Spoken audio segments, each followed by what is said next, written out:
Well, howdy, howdy, howdy, nearly senior citizen here. Greetings, boys and girls, and welcome to this. It is 6:49 a.m. on Thursday, the 5th of April, and in my hand I have a Bat Ears McGee. I dug little Bat Ears up out of his nest. He was sleeping, or at least trying to. I had woke him up earlier just to say hi, so he wants to face this way though. But this is little Bat Ears. They always like to face toward me. I don't know. So I'm going to put him back because, like I said, I did wake him up and he really wants to go back to his bed. So here we go. You're a good little guy. Thank you. Thank you so much. I'm going to cover you back up with your wad-o tissues and such. There we go. He's a good guy. Little Bat Ears McGee. Oh, of course, his real name is Patches Jr. I can't even remember if he is the descendant of Patches, who was a pound and a half of savage, brutal, wonderful hamster. But because when we juniored a lot of hamsters here and there, it wasn't based on actual parentage. It was based on who they look like. So he may be descendant of Patches. He might just be another hamster who happened to look like Patches, and so, hey, Patches Jr. Which is also why I call him Bat Ears McGee, because I have no ideas. And that's okay. He's a good guy. He's a really good hamster. All of my hamsters are really good hamsters. He is just a really nice little feller. And thumbs up for that. Because we are moving into the summer months, I may end up going to no t-shirts or just one shirt. There have been few times here I'm vlogging and doing my day's videos where I've just been having one shirt on, which because of my weight loss I wear two. Like today I've got two shirts on, but I'm wearing not just an inner shirt like this. I am wearing a Sans Regency shirt that was actually sent to me by a kind commenter and subscriber a year and some back. So I still wear all the shirts and such and things that people sent me, and I still have them. In fact, I've been wearing all of my shirts now as undershirts that people send. I've got an archer shirt and a gaming shirt and a hamster shirt, all sorts of shirts. I'll try and pull up my other ones so people can throw me beads flashing my shirt. Just my shirt. I have been lucky. I have been very lucky. Because I have been trapped here in Shelton, I have been able to stay distanced from the death of my mother and be able to deal with myself and my grief instead of having the wounds continuously ripped open. I've never been estranged from my parents. In fact, I visited my parents a lot. Visited my parents. Was that English? A lot beforehand until I got into my situation after my wife died, and then I never was able to. But let's see, what was I going on with about that? I know I was talking about the death of my mother. Oh yes, and how I'm dealing with it because I'm down here because I haven't been able to go anywhere. I can't. My vehicle would not make the trip up to where my parents, well, my father lives now. So I've been trapped down here and just having to deal with my own grief and such down here. And so after a week, I am in much better shape than I thought I would be. I don't know how much of it is healthy versus unhealthy. I don't know how much is bottling versus not. So when I talk to my therapist today, I'm going to talk about all this stuff and we're going to see, because I want to make sure, especially after the death of my wife, that I've got healthy grieving so that I continue moving forward instead of unhealthy grieving and retreating. I've done so well with recovery from the death of my wife. I don't want to make a step backwards, even though it would be understandable if I did. But because of my relative distance, as stated, I've been able to deal with things without having the wounds continuously torn open. My sister just, I think it was yesterday, got back to her home because I talked to her on Facebook, and I can call her now, I bet, and the reception would be better. But, and isn't that great when the reception in state is worse than it is from state to state to state? But I'm gonna, I need to call her and talk to her. But all this time she has been helping my father and his daughters take care of the house and getting things boxed up and donated. Like, she used to sew. She had an entire room dedicated to sewing. And so all of that stuff packed up and donated. Just as I went and donated all of Jen's sewing stuff when she passed on. She used to sew too, and she was a master seamstress. I mean, she could have run her own business making clothing. She used to make dresses and stuff, and it was awesome. She was incredible. Life really, really, really, really, really was unfair to Jennifer, and entirely. But let's see. I keep forgetting the exact bread trail and the exact thing I'm talking about. I know I'm talking about my mother and my sister. Yes, my sister and what she was. See, my grief has got my head all messed up. It's even harder to stay concentrating on anything than it is normal. I mean, I am a mess. I'm better than I thought I would be, but I am a mess. I mean, it's only been a week since my mother died, and I'm still having stuff rubbed into my face that I'm going to continue missing, mourning, and grieving for a long time. But my sister being there and having to deal with all that, she hasn't had a chance to deal with any of that. She has been, every time she turns around, the wounds are ripped open again. So all this time I've been able to sort through my feelings and think about this stuff at a distance. She's been right there in the middle of it.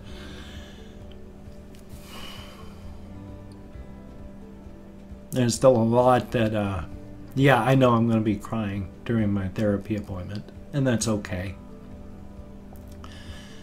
Life is life. It's better to talk about it and try and choke it out over tears than it is to just bottle things up. My talking about things at my therapy appointment has been really, really good. I have made some good steps forward. My social anxieties are not gone.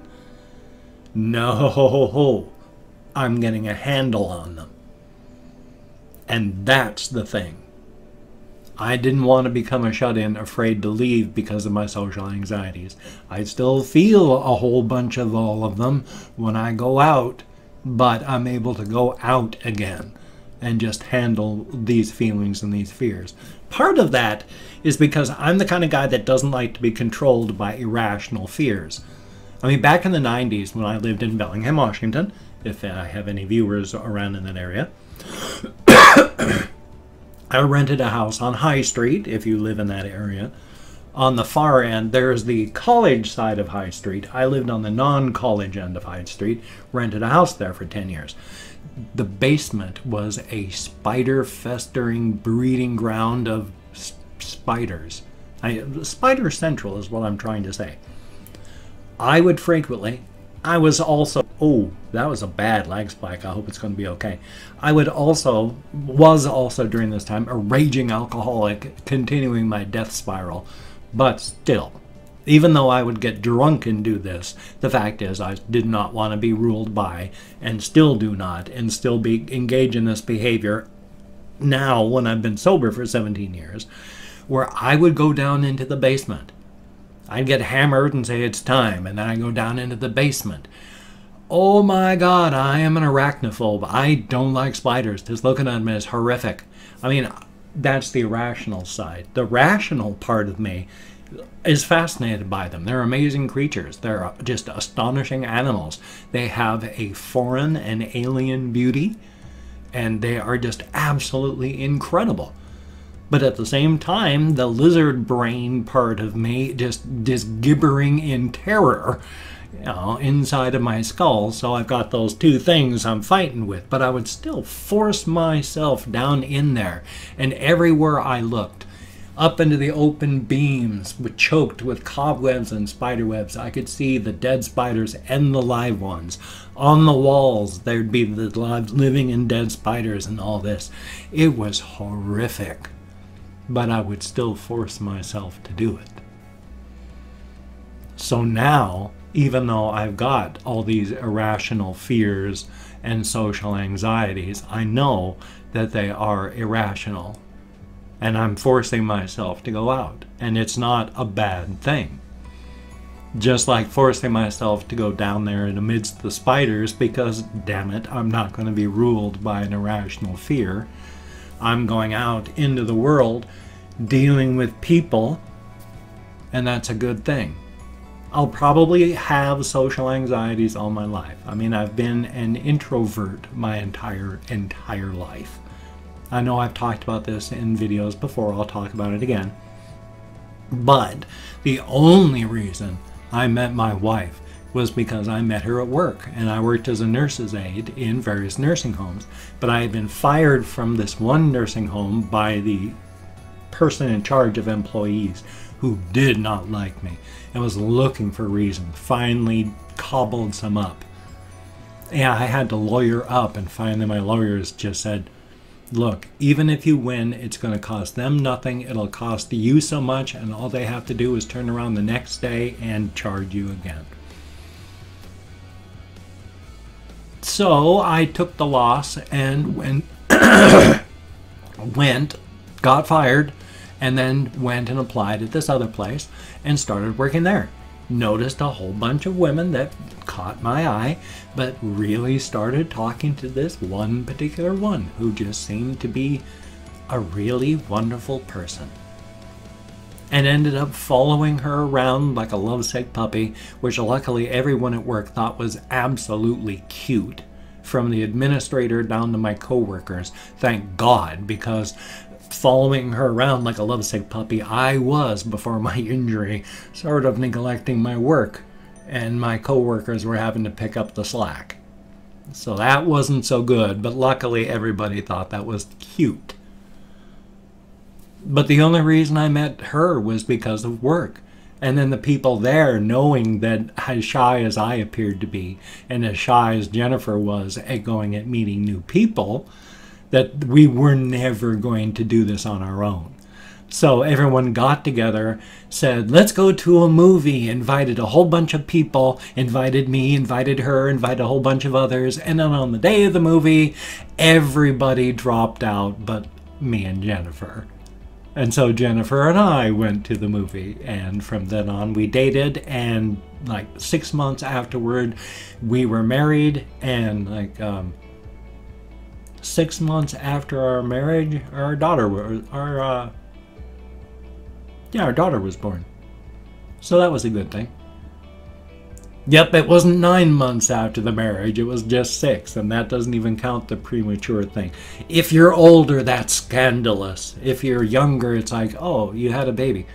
So that's a good thing, and I like that, because scandalous behavior is ridiculous. There's nothing scandalous about people getting together, falling in love, having children. It doesn't matter if you're married in the eyes of religion or the state or whatever. It doesn't matter. So thumbs up on that. So I don't know now. I mean, I'd certainly love to meet somebody else, but I don't know how. I am an introvert. Until I met Jennifer, I didn't go out anywhere. And in fact, I didn't meet her by going out places. All my life I stayed at home, just played with my computers and stuff like that. Now I do more stuff than I have done my entire life. I never used to go out for walks. I just stayed at home and played with my computer all the time. I would get home from work, start drinking, playing with my computer. And then I would drink until I blacked out and then start it all over the next day. And I did that, well, I've done that my entire life. starting with my Commodore 64 back in the military when I was in the United States Air Force and I was drinking like a fish. So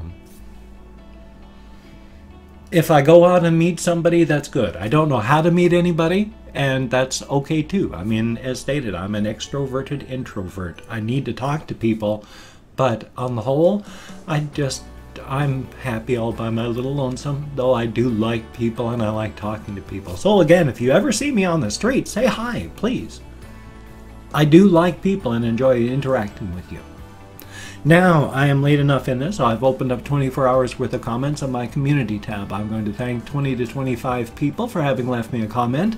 It's arranged because with my fibro, brain damage from my alcoholism and my depression, I lose track of where I am, even though I count on the fingers of my hand right in front of my face. If I mispronounce your username, no disrespect is intended. I'm an American English speaker. We're not good at names. I'm better than most. And of course, I'm not reading the comments right now. I'm just thanking you for having left a comment. Whether it is a good comment, a bad comment, an indifferent comment, the fact is you left a comment. So thank you very, very much. So, let me quickly find my Chrome thing. Here we go. There is Drew Byrne. Thank you very, very much.